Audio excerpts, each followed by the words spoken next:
뉴스를 보면, 유튜브를 보면 IMF 위기에 버금가는 위기가 온다 뭐 이런 얘기들을 되게 많이 하는데요. 제가 생각할 때는 이미 와 있는 것 같습니다.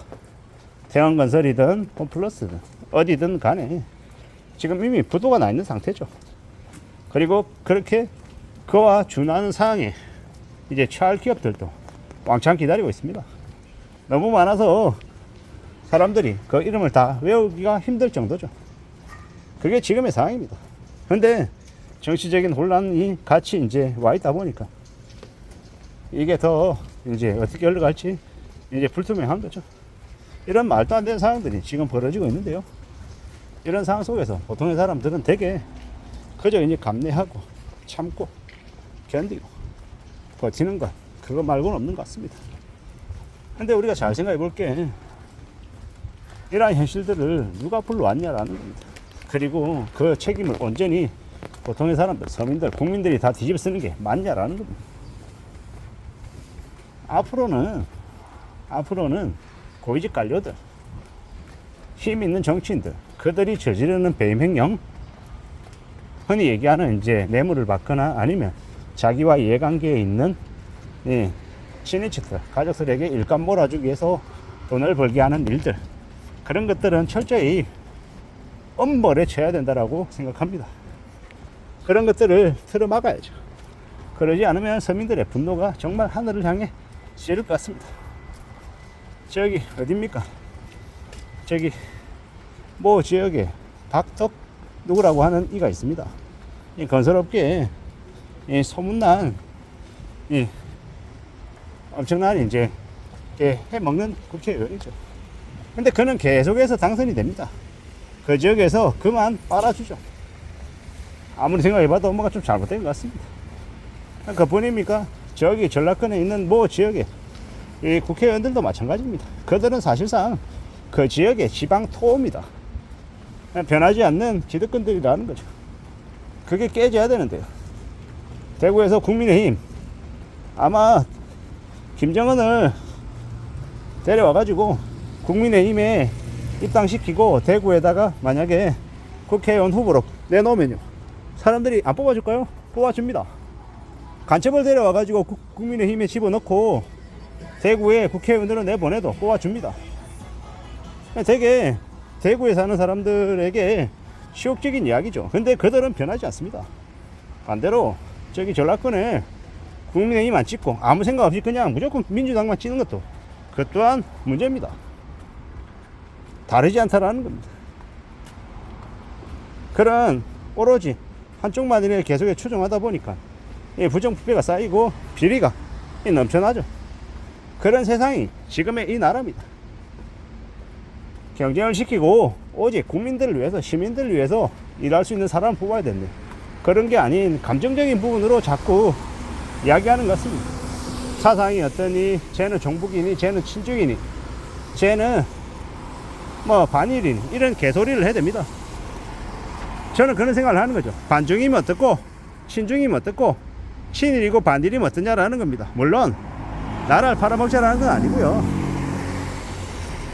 대한민국의 경제를 위해서, 실리를 위해서는 무엇이든 간에 어느 누구와도 타협하고 손잡을 유연성이 필요하다는 이야기를 드리는 겁니다. 더 이상 과거에 얽매여서는 안 된다는 거죠. 그리고 우리는요, 언제 어느 때든 새로운 환경에 적응하며 살아야 됩니다. 그래야 살아갈 수 있습니다. 근데 지금 보자고요. 너무 무지막지한 일들이 많이 벌어지고 있잖아요.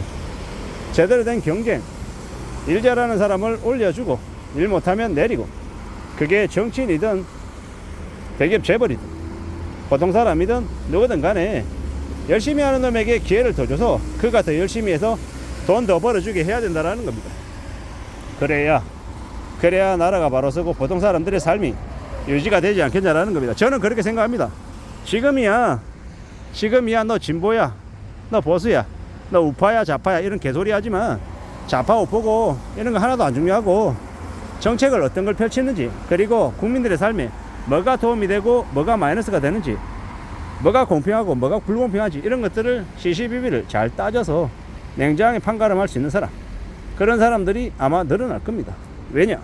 안 그러면 못 먹고 사니까. 많은 국민들이 이제 머리가 깨질 정도로 현명해질 겁니다. 물론 당장 앞으로 한 5년 똑같겠죠. 앞으로 한 5년은 똑같을 겁니다. 적어도 한 10년쯤 지나면 아마 바뀔 거다라고 저는 보는 거죠. 그래야 되는 거고요. 한국이라고 하는 나라가 처해 있는 상황이 매우 안 좋죠.